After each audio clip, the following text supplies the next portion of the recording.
Name's Steve Sontag. I've been napping for about 20 years, and not all the time, off and on. You look pretty awake to me. Yeah, I'm pretty awake so far. I mainly do obsidian from Glass Butte, the various kinds. Almost all the obsidian from Glass Butte naps about the same. Obsidian is also called volcanic glass, and it is also, this is glass. This is an old TV picture tube.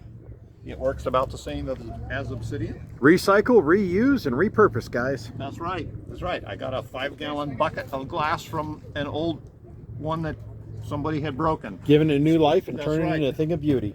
So some of them I mount with handles using, I have adopted the old lava glue, the pitch, with a little bit of charcoal and or powdered deer dung or rabbit dung.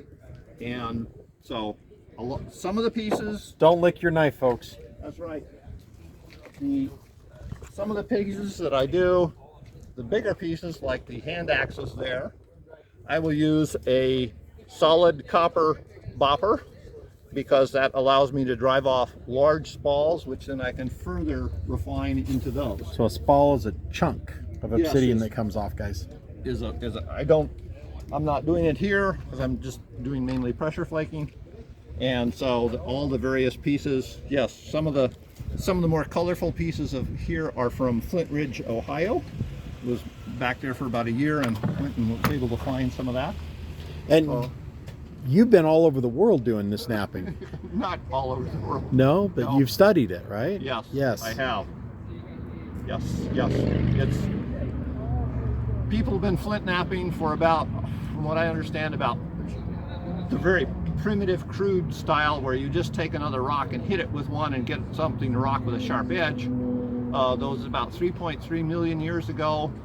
Antelope and other game animals in Africa between two ash beds, so that they could date it at about 3.3. And the reason why is because some of the leg bones and stuff have cut marks on the bones from the sharp sharp edges, and that was primitive man, so that they could grab that leg and take it back someplace where they could eat it, without getting worried about getting eaten themselves. Makes sense, you know. I saw something like that on TV once with a show in Alaska. So right. can you chip a piece of obsidian here for us real quick to let us see? All right, let's see. So I use If you need more obsidian, let me know. We got plenty over there. the solid copper. But these are a copper pipe cap with some lead melted in it, Just and to make then- it heavy. just to make it a little bit heavier. So And then talk to me about your equipment. my hands are big, so I use my hands. A lot of people will nap on the side Is of the that an old leg. piece of a tire that you've got mounted in there to protect you, or rubber? No. This here? Oh, this is for when I'm doing the pressure flaking.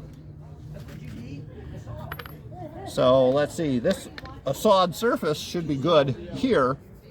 So this is a grounding rod. Put in this, and I've work hardened it, hammered it a little bit. You can also twist it. But to pressure flake, about the thickness of a dime, away from the edge, a lot of pressure in. Oops, that one slipped on me. But even then, you can see And he what just takes happened a there. chip out just like that. He does that Yeah. over and over and over and over and over again, guys. But see, if you have more pressure, you can get it to go quite a bit further. So with percussion, you're doing much the same thing. Obsidian and almost all this material breaks in what's called the Hertzian cone, the little half circles or circles you see on your windshield after you get hit by a piece of gravel is not actually a circle, it's actually a cone, and you just seen part of the edge of it. So But- for all of you that have experienced that, now you know. All right, So here we go. This is, I'll do the same kind of thing. That one did not release. A little. Wow. Oh, well, that released. There you go. But some of those. Oh, this is a little bit of midnight lace Yeah, you can see the lines in it. toward going. Yes.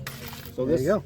this was another piece here that I was working on Can I see that, Here. Steve? Let's Yeah. let's get some light going through it. The double flow, whatever. So There you go. see how Different than this- my Starry Night. There's no perlite in it. There you go. Oh, put that back over here, Steve. Good. But see with this, and then some blows the other direction.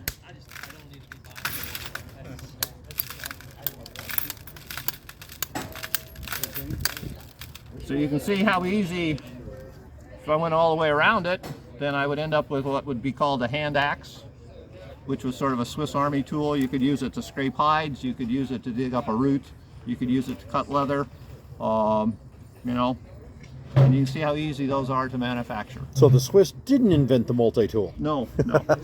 Well, Steve, thank you for showing me your rocks. We're going to have to do another one sometime with you where I just sit down, watch you work, and we film it for the folks at home so they can watch that. I think they'd really enjoy that.